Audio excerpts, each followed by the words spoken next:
We end tonight with a Cinderella story out of Kansas City. No, not the Royals, headed to the World Series next week for the first time in 29 years. But the story of a young Royals fan who's quickly developing an impressive following of his own.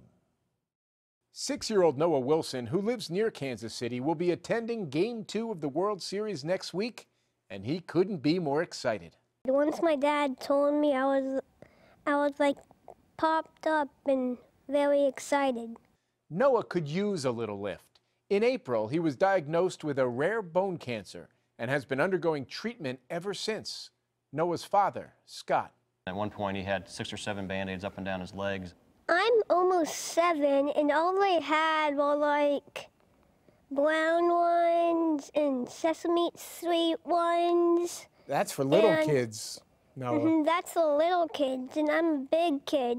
Big kids, after all, need superhero Band-Aids. And since Noah knew he wasn't alone, he started a Band-Aid drive. We've collected probably about 4,000 boxes.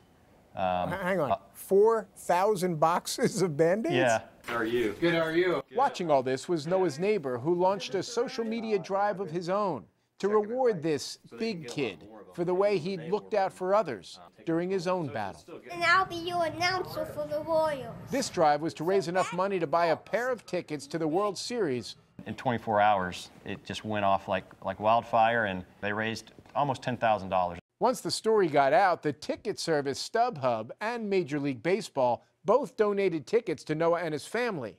They're now using the money to buy series tickets for other sick kids. When we found out that our tickets are paid for, it just made sense to use that money that was raised to get more kids out there. So your family seems to have this understanding that the best thing you can do in life is give. Well, we've been giving a lot ourselves. Everywhere we turn, that we meet people that want to help, and it feels good to give. So it just makes sense. That big kid turns 7 at the end of the month.